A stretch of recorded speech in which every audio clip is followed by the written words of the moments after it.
ناظرین گرامی، تاریخ میں وہی حکمران اچھے الفاظ میں یاد کیے جاتے ہیں جو اپنی رعایا کی فلاح و بہبود کا خیال رکھتے ہیں۔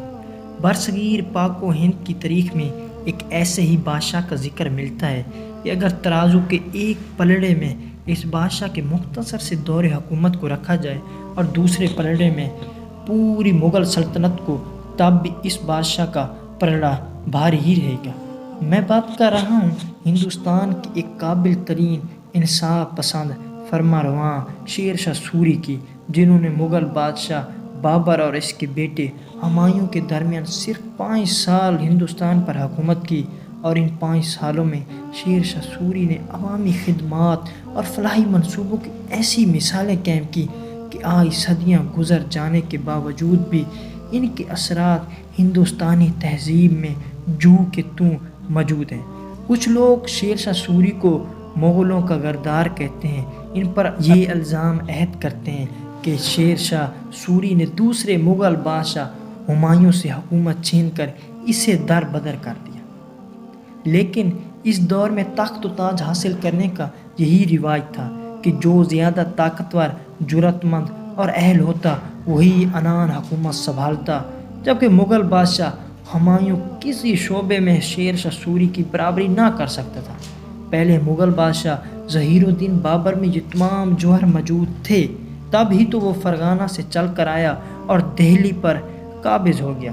جو حق بابر کو حاصل تھا وہی شیر شاہ سوری کو بھی حاصل تھا، لہٰذا اس نے اپنا حق حاصل کر لیا۔ شیر شاہ سوری کی پیدائش 1486 عیسوی میں ہوئی اور ان کا اصل نام فرید خان تھا۔ ان کے والد کا نام حسن خان سوری تھا۔ ان کے آباء و اجداد کا تعلق اغوان قبیلے سور سے تھا۔ 1451 عیسوی جب دہلی میں لودھی خاندان کی حکومت قائم ہوئی، لودھی جو نسلاً اغوانی تھے، انہیں دیکھتے ہوئے بہت سے اغوان سردار اچھے مستقبل کی تلاش میں دہلی آ پہنچے۔ انہی سرداروں میں سے ایک شیر شاہ سوری کے دادا ابراہیم سوری بھی تھے۔ بعد ازاں شیر شاہ کے والد حسن خان کو سکندر لودھی نے بہار کے علاقے سہسرام کی جگیر عطا کی۔ فرید خان یعنی شیر شاہ سوری اپنے والد کے 8ویں فرزند تھے۔ اپنی سوتیلی ماں کی نفرت اور سنگ دلانہ رویے کے سبب فرید خان بچپن ہی میں اپنے گھر سے فرار ہوئے اور جون پور کے نواب کے ہاں ملازمت اختیار کر لی، جہاں رہتے ہوئے آپ نے تعلیم مکمل کی اور فنون سپاہ گیری میں بھی مہارت حاصل کی۔ اپنی بے چین طبیعت کے سبب فرید خان نے یہاں سے بھی کوچ کیا اور اب بہار کے نواب خان لوہانی کے ہاں ملازمت اختیار کی۔ اسی ملازمت کے دوران اپنے آقا کی جان بچاتے ہوئے فرید خان کا سامنا ایک شیر سے ہوا۔ اس بہادر نوجوان نے تنہا اس شیر کو موت کے گھاٹ اتار دیا۔ نواب خان لوہانی نے تبھی سے آپ کو شیر شاہ کا لقب عنایت کیا اور انہیں اپنے قابل بھروسہ ساتھیوں میں شمار کرتے ہوئے اپنے بیٹے شہزادے جمال خان کا عتلیق مقرر کر دیا۔ جب ہندوستان میں مغلوں کی آمد اور لودھی خاندان کا خاتمہ ہوا، تب شیر شاہ سوری مغلوں کی جنگی مہارت سے متاثر ہو کر بابر کی فوج میں شامل ہو گئے۔ شیر شاہ سوری کی اعلیٰ صلاحیتوں کو دیکھتے ہوئے مغل بادشاہ بابر نے اسے سہسرام کا نصب و نسق سنبھالنے کی ذمہ داری سونپی۔ کہا جاتا ہے کہ ایک مرتبہ شاہی دعوت کے موقع پر شیر شاہ سوری نے بادشاہ بابر کے سامنے سے گوشت کا ٹکڑا کھینچا اور خنجر نکال کر بلا تکلف اسے کاٹ کر کھانے لگا۔ بابر کو یہ سخت ناگوار گزری۔ بابر بڑا مردم شناس تھا۔ دعوت کے خاتمے پر بابر نے اپنے بیٹے ہمایوں کو سمجھایا۔ اس شخص شیر شاہ سوری سے بہت محتاط رہے۔ تبھی سے مغلوں اور شیر شاہ سوری کے تعلقات کشیدہ رہنے لگے۔ شیر شاہ کی آزاد طبیعت بابر کی محتاطی زیادہ عرصہ برداشت نہ کر سکی، چنانچہ شیر شاہ واپس بہار لوٹ آئے۔ اب نواب خان لوہانی کی جگہ شہزادہ جمال نواب بن چکا تھا، لیکن وہ اول درجے کا نااہل ثابت ہوا، جس کے سبب تمام نظام سلطنت شیر شاہ سوری نے اپنے ہاتھ میں لے لیا۔ شیر شاہ کے اس اقدام کے باعث نواب بنگال محمود شاہ نے شیر شاہ سوری کے خلاف کارروائی کرنا چاہی، لیکن اسے بھی ہزیمت اٹھانی پڑی۔ اب شیر شاہ کی جنگی قوت میں بے پناہ اضافہ ہو چکا تھا۔ ان حالات کی خبریں جب مغل بادشاہ ہمایوں تک پہنچی تو وہ شیر شاہ سے مقابلے کے لیے آن پہنچا، لیکن وہ بھی شیر شاہ سوری کی جنگی قابلیت کے سامنے نہ ٹک سکا اور مجبوراً صلح کر کے واپس لوٹ گیا۔ کچھ عرصہ اس صلح پر قائم رہنے کے بعد شیر شاہ سوری نے اپنی بادشاہت کا اعلان کر دیا اور سلطان العادل کا لقب اختیار کیا۔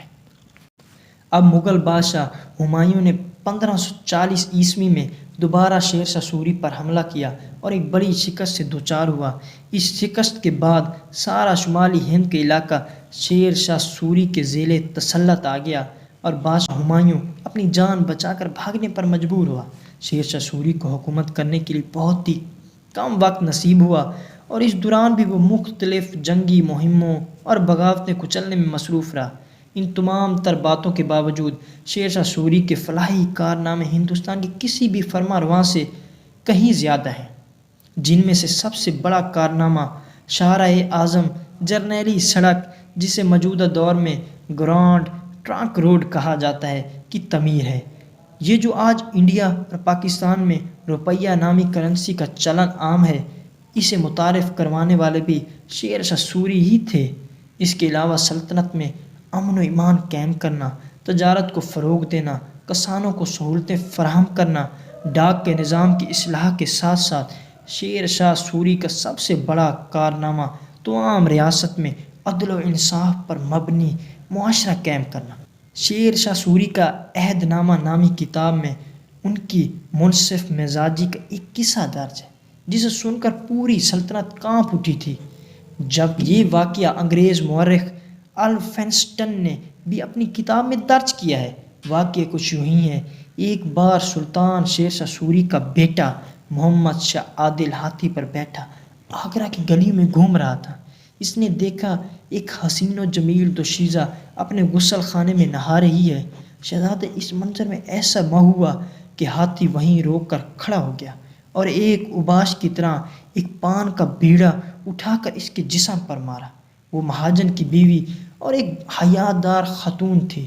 جب اس نے یہ منظر دیکھا تو وہ خودکشی کی جانب راغب ہوئی، لیکن اس کے شوہر نے اسے روک لیا کہ وہ شکایت لے کر بادشاہ شیر شاہ سوری کی عدالت میں جائے گا۔ دربار لگا ہوا تھا۔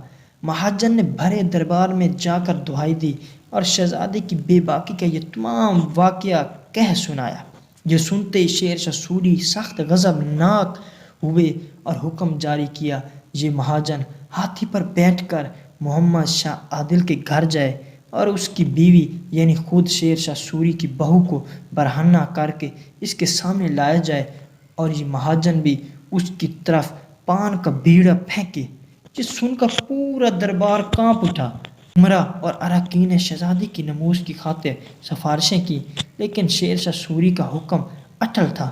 وہ مجرموں پر بالکل بھی نرمی کرنے کا روادار نہ تھا۔ جب مہاجن نے عدل و انصاف پر مبنی یہ فیصلہ سنا تو وہ شیر شاہ سوری کے قدموں میں گر پڑا اور درخواست کی کہ میں اپنے دعوے سے دستبردار ہوتا ہوں۔ اس واقعے کے بعد تمام ملک میں کسی زور آور کی ہمت نہ ہوتی کہ وہ کسی کمزور پر ظلم ستم ڈھائے۔ 1545 ایک جنگی مہم کے دوران بارود خانے میں آگ لگنے کے باعث سلطان شیر شاہ سوری نے وفات پائی۔ افسوس کہ سوری خاندان کو آپ کے بعد کوئی لائق جانشین نصیب نہ ہو سکا۔ کچھ ہی عرصہ بعد مغل بادشاہ ہمایوں نے سوری سلطنت پر حملہ کر کے دوبارہ مغل سلطنت ہندوستان میں بحال کر دی۔